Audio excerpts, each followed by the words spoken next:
Since the release of the original Dark Souls, there's only one problem with Souls-likes, and that is, there's only one From Software. For some reason, none of these other companies have been able to figure out that secret sauce that makes a FromSoft game a FromSoft game. The company that seemed to get the closest to the FromSoft formula was probably Team Ninja, although in recent years they've struggled with releases like Wo Long Fallen Dynasty and Final Fantasy Strangers of Paradise. That being said, in 2023, we may have had the best Souls-like in the history of Souls-likes released from a developer who is making their very first attempt at making a Souls-like game. Developer NeoWiz, with one fell swoop, jumped into the Souls-like conversation with their smash hit, Lies of P.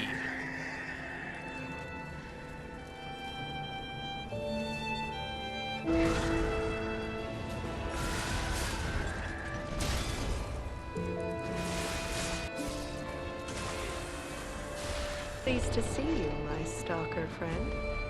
The bosses are really strict about who I'm allowed to sell to.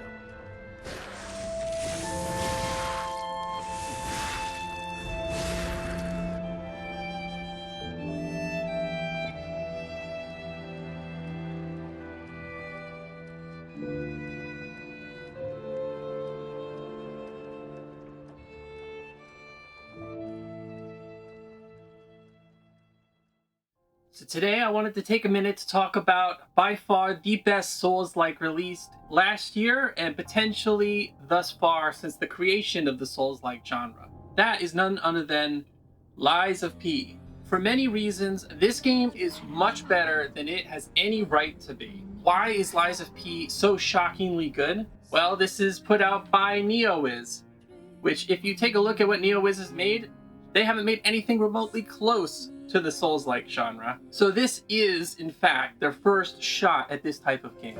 And they knocked it out of the friggin' park. There is so much that Lies of P gets right that other Souls-likes gets wrong, and the elements that it adds are arguably revolutionary to the Souls-like genre. Let's talk about why Lies of P nails that formula so well. If you think about what makes a Souls-like, obviously, it's going to be hard.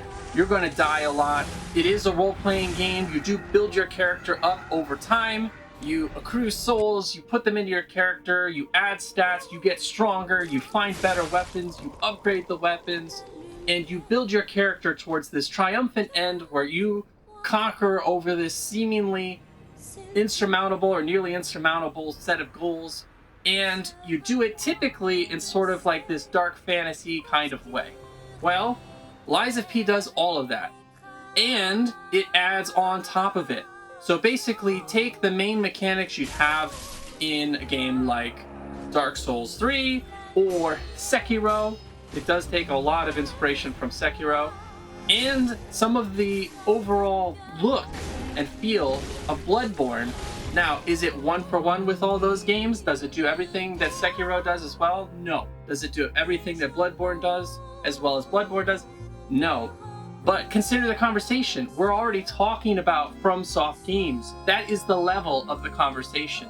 I'm not going to tell you that Lords of the Fallen is close to this game, or Wo Long Fallen Dynasty. Forget about Bleak Faith Forsaken. None of these games are anywhere near as polished as Lies of P. Now, on top of that, Lies of P adds a character that we all know, at least, from the Disney movies and stuff. It puts them in a situation that seems unfathomable. The lovable Pinnochio, the wooden marionette that wanted to be a boy. Is he a marionette? The puppet that wanted to be a boy. It does follow a lot of that line. It does have characters like Geppetto in it. And it creates more story than you'll find in a lot of FromSoft games because you already have this library of experience for the player to draw from. And because we know Lies of P stands for Lies of Pinocchio.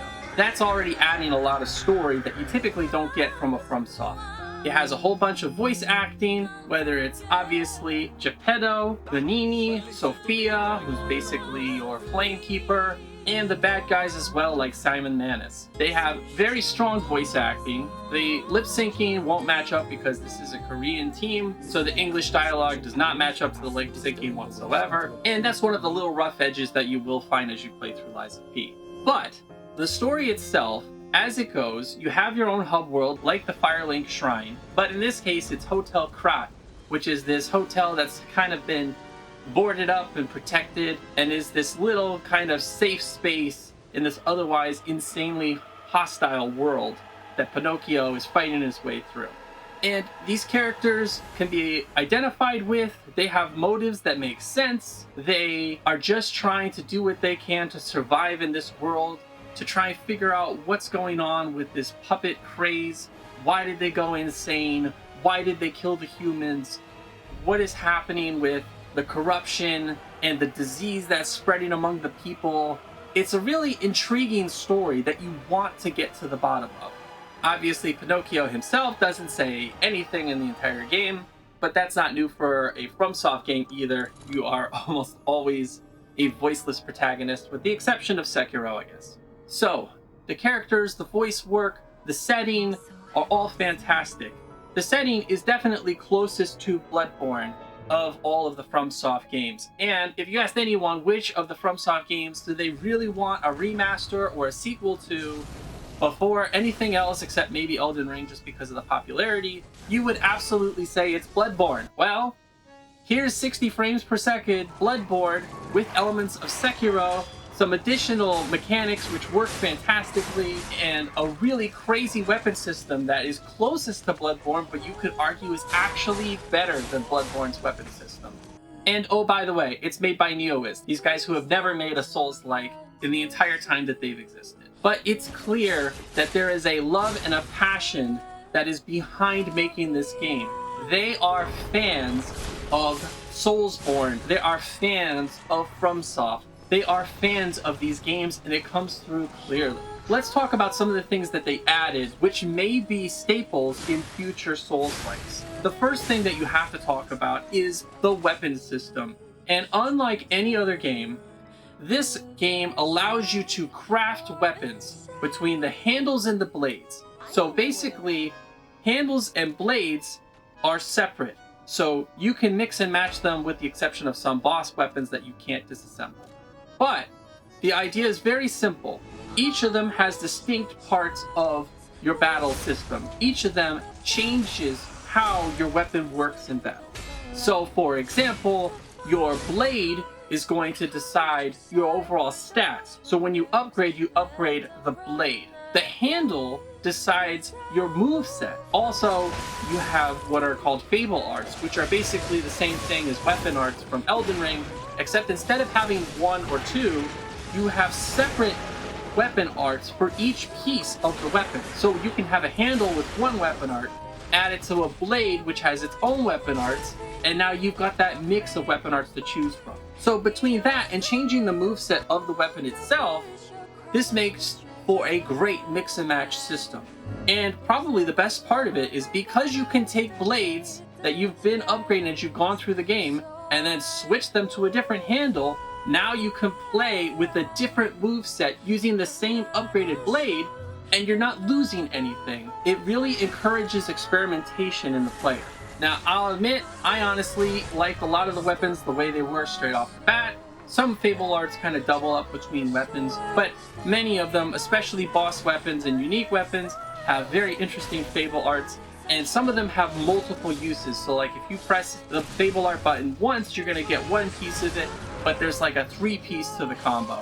So you can hit it up to 3 different times and it's going to perform 3 different actions in that Fable Art. Also, you build up Fable Art in different ways. So you may use a consumable or through your parry mechanics, etc. So you build a bar, then you can spend it. It's a very different mechanic to say like magic points in something like Elden Ring. So you're not like using your flask to bring back your magic points and then using more magic.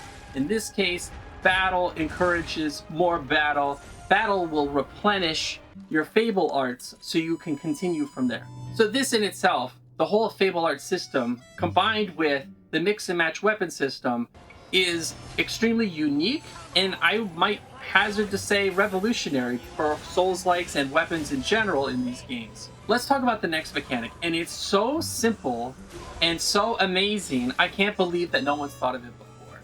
So let's talk for a second about Lies of P's version of the Estus Flask, and that is the Pulse Cell. Now, what makes this so amazing is not the actual mechanic itself, although they smartly make it a heal that's very fast, it's very easy to do, so you can pull it off in the middle of battle. You make a mistake, you get hit by a boss, you can quickly pop your Pulse Cell, and you're still in the battle. But the mechanic that is amazing is, if you run out of your Pulse Cell uses, you can actually, if you perform well in battle, through perfect parries, or if you have certain upgrades in your P organ, which we'll talk about in a second, then you can build back another charge of Pulse Cell. So you could be in a battle against a really hard boss, and there are many really hard bosses in this game, and then through perfect parries, dodging, getting this game's version of visceral attacks off, you can actually recharge a Pulse Cell and get another heal back. It's so simple, it's so perfect for a game like this. The closest thing to it would be the rally mechanic from Bloodborne, but it has its own version of that as well. But I can't tell you the number of times I was in a battle against a tough boss, and I was down to my last heal, I ran out of heals, I used it, I topped myself off, I made some key blocks, a key parry, hit one of those visceral attacks, recharged that Pulse Cell, and now I felt like, you know what, I might actually have a shot at beating this boss. It's so simple and perfect. I can't even believe it hasn't happened yet. It makes perfect sense. So let's talk about that rally mechanic as well.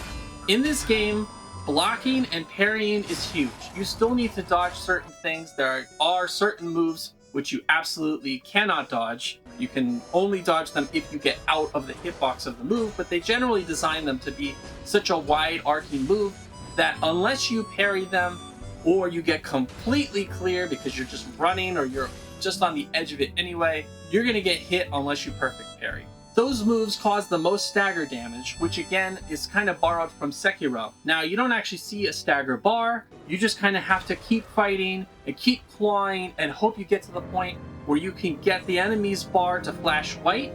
That means they're ready for a stagger. Then you can hit them with a charged heavy attack or a Fable Art to knock them down, and then perform Lies of P's version of a visceral attack. That all works fantastically well. But on top of that, blocking is back. So in the original Dark Souls 2 as well, a little bit Dark Souls 3, blocking was a huge mechanic. In fact, a lot of people say that those games are a little more turn-based just because all you had to do was block until you get to the point where you can actually return an attack and punish your enemy, punish the boss for whatever move they were using that you blocked. Well, Lies of P is similar, except that you're going for the perfect parries, but you can hold the block and then still block the attack. So if you miss the perfect parry, not the biggest deal in the world. You'll get to block the attack and it does a little bit of gray health damage. But you can then attack and get that health back. Similar to Bloodborne.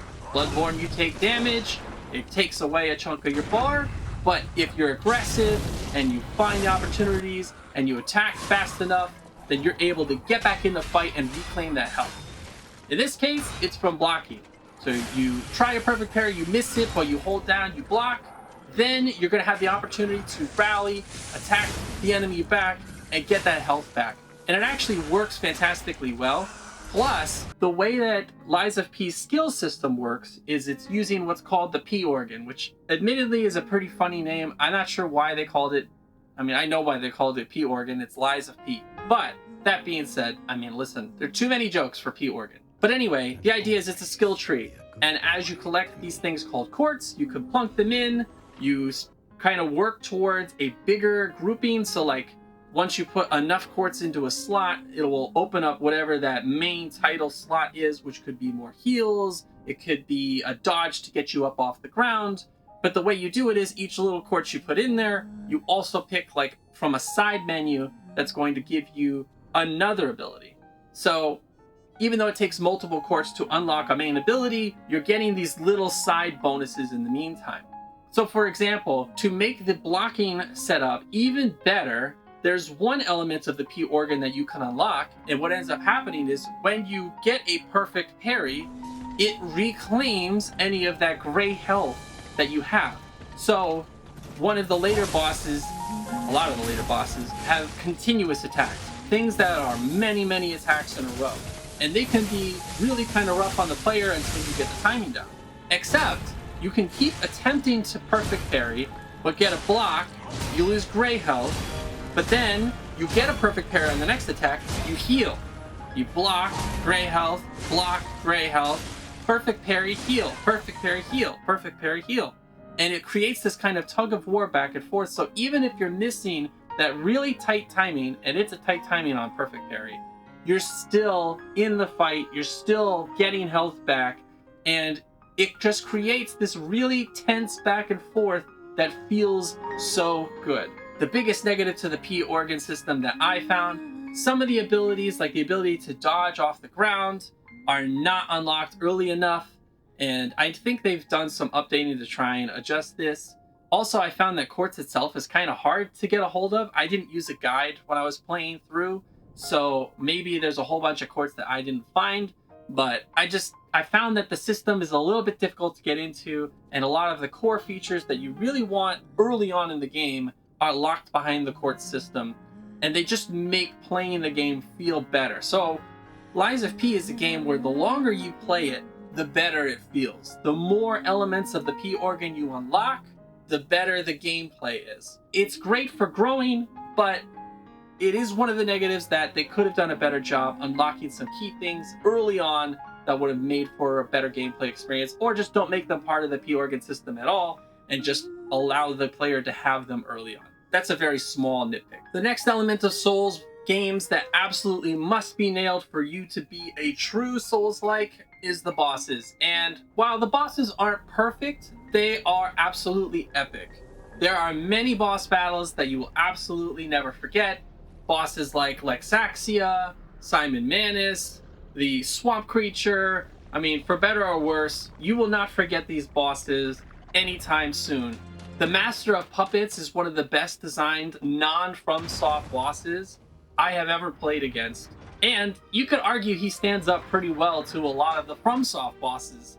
Definitely better than some of the crappy ones. In fact, a lot of the Lies of P bosses are better than stuff like things like Bed of Chaos and those types of things. I'm not talking about those. Those are just trash for any game.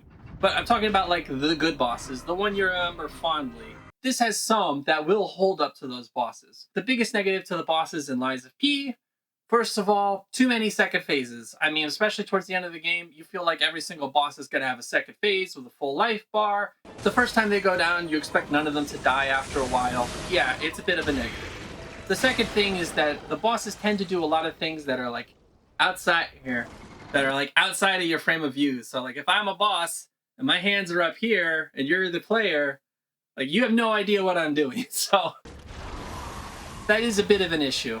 There are many times where you just sort of have to learn. I mean, there are a lot of bosses where you have to learn the patterns of the boss very well so that you can anticipate these things and only see part of the boss's frame and still be able to understand what the boss is about to do. The bosses are difficult. The bosses are very distinct. The bosses are very memorable. And the bosses, by and large, are very, very good. They're the best bosses I've faced outside of FromSoft's bosses. Now, you could argue that there are some fights, like a lot of the humanoids that you end up fighting, smaller guys. Basically, this game's version of hunters are all very similar. Some of them, it's like, why do I even bother? But you get the choice to decide, do I fight them? Do I not fight them? Do I side with them? Do I help them? Some of them you don't get that choice, but especially early on, it's kind of a cool little choice aspect to the game. The side quests are also pretty similar to FromSoft. They're not like these extravagant things where you're going to see these big cutscenes and stuff, but they're cool little highlights of stories. For example, the woman who's looking for her baby, and you end up finding a puppet baby, and she doesn't have her eyesight, and you decide whether or not you're going to give it to her and tell her it's her baby, and oh, the baby's beautiful. I mean, it gets a little dark, I'm not gonna lie to you, but there's a level of detail and color to the story which makes the side content worth doing, and that's kind of difficult in these games. So just to kind of sum it up, Lies of P absolutely nails so much of what makes FromSoft games, and they did it on their first attempt at a Souls-like game. And it's just shockingly good for a team that's never tried this format before. There have been so many who've attempted Souls-likes that make okay games. They're games that could pass, but they're definitely nowhere near the quality of a FromSoft game. And then NeoWiz puts out this gem and just absolutely blows away the competition. If you haven't played through Lies of P yet and you like Souls games, you absolutely owe it to yourself to give this game a shot. Now, as with any Souls game, you kind of have to get the ball rolling. You have to get to a point where you actually enjoy the weapon you're using, that you're doing sufficient damage. You got to kind of get into the world a little bit. But especially if you're on the Bloodborne or Sekiro side of the Souls spectrum, you absolutely owe it to yourself to play this game. And if you have Game Pass, you have no excuse to try this game, except if like your PC can't run it. But actually, I think it's even Steam Deck compatible, so it's more likely than not that your setup will be able to play this game. So, Game Pass or not, physical or not, give Lies of P a shot.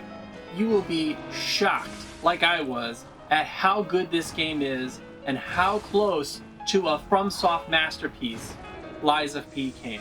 It may not have won Game of the Year, but Lies of P is definitely a game I'm not going to forget anytime soon, and it blew away my expectations. By far, the best Souls-like game I have ever played. Mention Souls-like, I'm not saying it's better than the FromSoft games, but it's better than anything that's not made by FromSoft, and it's not all that close, to be perfectly honest. Great job, NeoWiz. Keep pumping them out. I can't wait for DLCs going to be coming to this game, hopefully this year, 2024. And I can't wait to see what happens with this series as it teases the next game, which I am all about now. Keep doing this. You've got plenty of material out there to go off of. Put it in your world. Have this style gameplay. Keep tweaking the knobs and finding little elements to add to what FromSoft Souls games bring and make it your own. But what a game. Lies of P. Give it a shot. So that's going to do it for today. As always, I am Pyrus for Pyrus Gaming saying thank you for watching, and until next time, I will see you there.